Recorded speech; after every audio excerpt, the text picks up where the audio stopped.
Hello viewers, আজকে আমরা জানব বাঙালি কবি, নাট্যকার ও সঙ্গীত স্রষ্টা দ্বিজেন্দ্রলাল রায়ের সম্বন্ধে সংক্ষেপে 10 লাইন।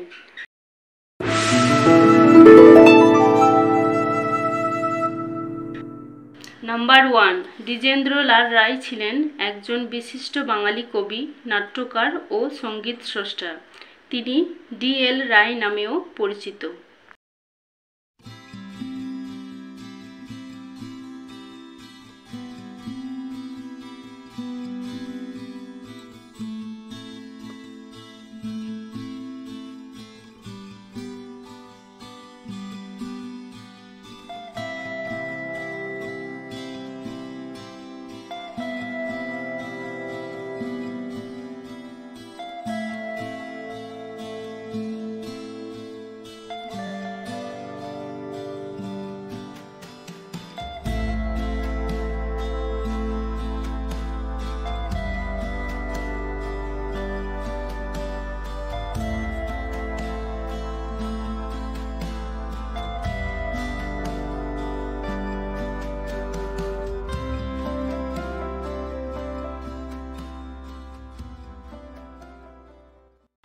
দ্বিজেন্দ্রলাল রায় ছিলেন একজন বিশিষ্ট বাঙালি কবি, নাট্যকার ও সঙ্গীত স্রষ্টা।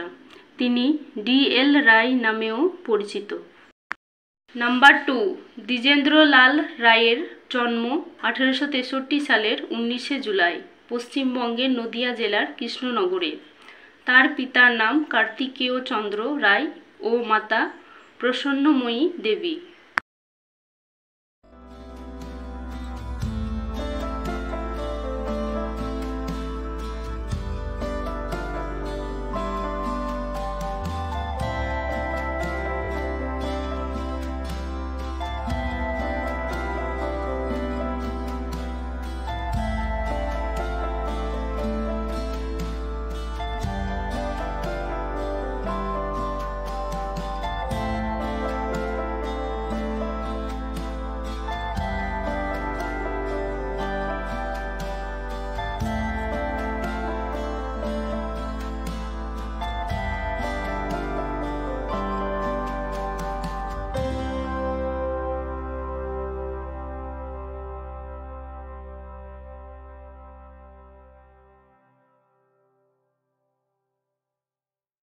দ্বিজেন্দ্রলাল রায়ের জন্ম 1863 সালের 19শে জুলাই পশ্চিমবঙ্গের নদিয়া জেলার কৃষ্ণনগরে। তার পিতার নাম কার্তিকেয় চন্দ্র রায় ও মাতা প্রসন্নময়ী দেবী। নাম্বার 3। 1878 সালে প্রবেশিকা পরীক্ষায় বৃত্তি লাভ করেন। এফ.এ. পাস করেন কৃষ্ণনগর গভর্নমেন্ট কলেজ থেকে। পরে হুগলি কলেজ থেকে বি.এ. এবং 1884 সালে কলকাতার প্রেসিডেন্সি কলেজ থেকে এম.এ. পাস করেন।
(1878 সালে প্রবেশিকা পরীক্ষায় বৃত্তি লাভ করেন। এফ.এ. পাস করেন কৃষ্ণনগর গভর্নমেন্ট কলেজ থেকে। পরে হুগলি কলেজ থেকে বি.এ. এবং 1884 সালে কলকাতার প্রেসিডেন্সি কলেজ থেকে এম.এ. পাস করেন। নাম্বার 4, এরপর কিছুদিন ছাপড়ার রেভেলগঞ্জ মুখার্জি সেমিনারিতে শিক্ষকতা করার পর সরকারি বৃত্তি নিয়ে ইংল্যান্ড যান কৃষিবিদ্যা শিক্ষা নেওয়ার জন্য। সেখানে থাকাকালীন 1886 সালে প্রকাশিত হয় তার একমাত্র ইংরেজি কাব্যগ্রন্থ লিরিক্স অফ ইন্ড।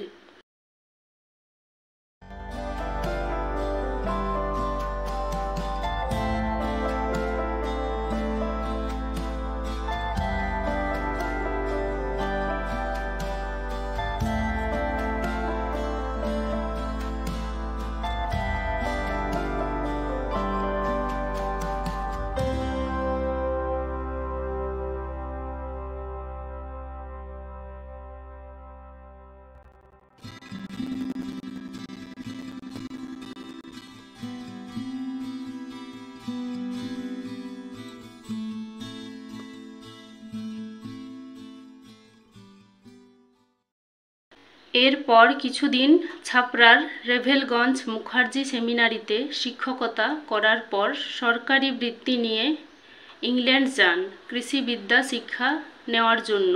সেখানে থাকাকালীন 1886 সালে প্রকাশিত হয় তার একমাত্র ইংরেজি কাব্যগ্রন্থ লিরিক্স অফ ইন্ড। নাম্বার 5, ভারতবর্ষে ফিরে তিনি জরিপ ও কর মূল্যায়ন বিষয়ে প্রশিক্ষণ গ্রহণ করেন এবং মধ্যপ্রদেশে সরকারি দপ্তরে যোগ দেন। পরে তিনি দিনাজপুরে সহকারী ম্যাজিস্ট্রেট পদে নিয়োগ পান। 1887 সালে সুরবালা দেবীকে বিবাহ করেন।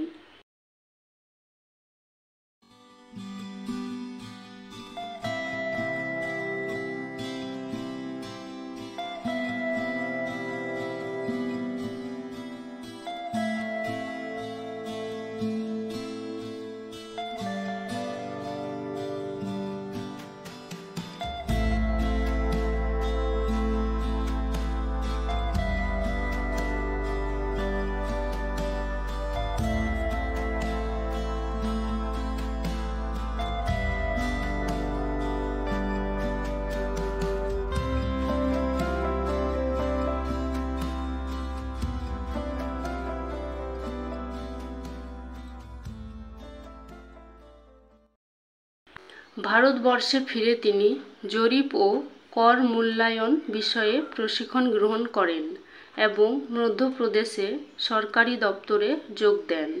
পরে তিনি দিনাজপুরে সহকারী ম্যাজিস্ট্রেট পদে নিয়োগ পান। 1887 সালে সুরবালা দেবীকে বিবাহ করেন। নাম্বার 6, তার অল্প বয়স থেকেই কাব্য রচনার প্রতি ঝোঁক ছিল। 1905 সালে তিনি কলকাতায় পূর্ণিমা সম্মেলন নামে সাহিত্য সংগঠন প্রতিষ্ঠা করেন। 1913 সালে ভারতবর্ষ পত্রিকার সম্পাদকের দায়িত্ব নেন।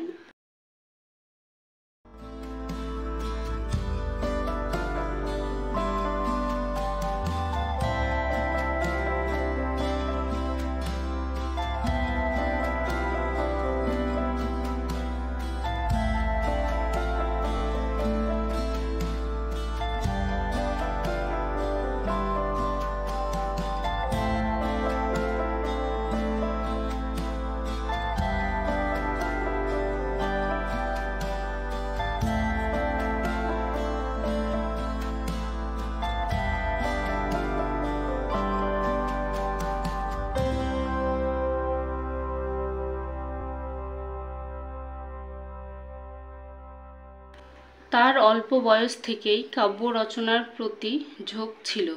1905 সালে তিনি কলকাতায় পূর্ণিমা সম্মেলন নামে সাহিত্য সংগঠন প্রতিষ্ঠা করেন। 1913 সালে ভারতবর্ষ পত্রিকার সম্পাদকের দায়িত্ব নেন। নাম্বার 7, তিনি প্রায় 500 গান রচনা করেন। এই গানগুলি বাংলা সঙ্গীত জগতে দ্বিজেন্দ্র গীতি নামে পরিচিত। তার বিখ্যাত গান ধন ধান্য পুষ্পে ভরা, আমাদের এই বসুন্ধরা, বঙ্গ আমার, জননী আমার, ধাত্রী আমার, আমার দেশ ইত্যাদি আজও সমান জনপ্রিয়।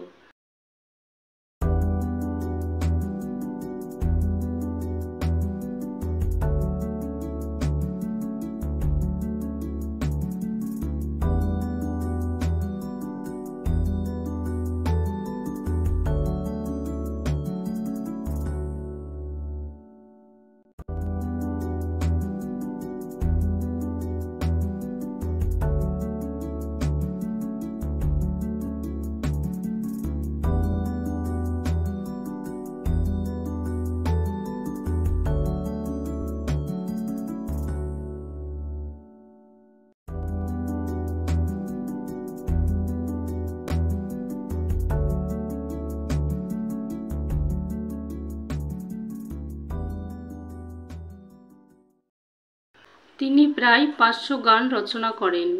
এই গানগুলি বাংলা সঙ্গীত জগতে দ্বিজেন্দ্র গীতি নামে পরিচিত। তার বিখ্যাত গান ধন ধান্য পুষ্প ভরা, আমাদের এই বসুন্ধরা, বঙ্গ আমার, জননী আমার, ধাত্রী আমার, আমার দেশ ইত্যাদি আজও সমান জনপ্রিয়। নাম্বার 8, তিনি অনেকগুলি নাটক রচনা করেন। তার নাটকগুলি 4 শ্রেণীতে বিন্যস্ত: প্রহসন, কাব্যনাট্য, ঐতিহাসিক নাটক ও সামাজিক নাটক। তার রচিত কাব্যগ্রন্থগুলির মধ্যে জীবনদশায় প্রকাশিত আর্যগাথা ও মন্দ্র বিখ্যাত।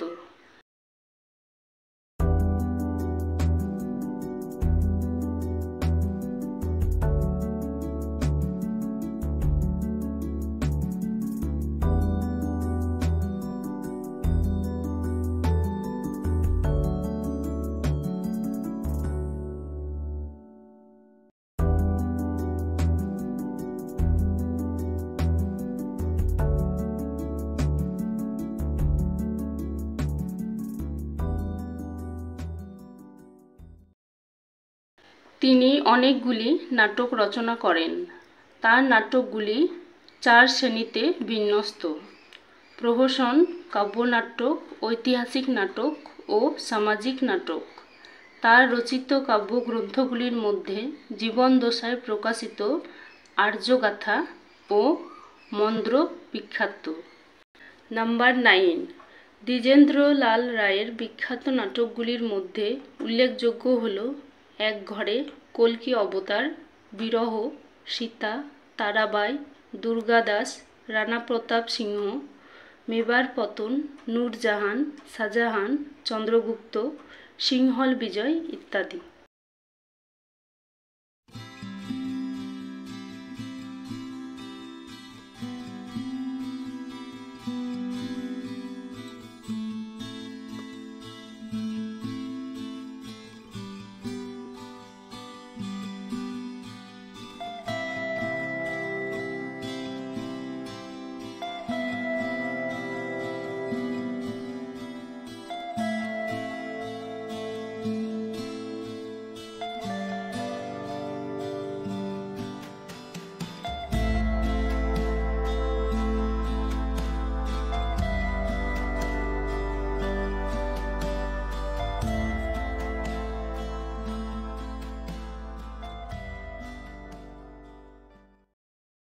দ্বিজেন্দ্রলাল রায়ের বিখ্যাত নাটকগুলির মধ্যে উল্লেখযোগ্য হল এক ঘরে, কল্কি অবতার, বিরহ, সীতা, তারাবাই, দুর্গাদাস, রানা প্রতাপ সিংহ, মেবার পতন, নূরজাহান, শাহজাহান, চন্দ্রগুপ্ত, সিংহল বিজয় ইত্যাদি। নাম্বার 10, 1913 সালের 17 মে কলকাতায় দ্বিজেন্দ্রলালের জীবনাবসান ঘটে।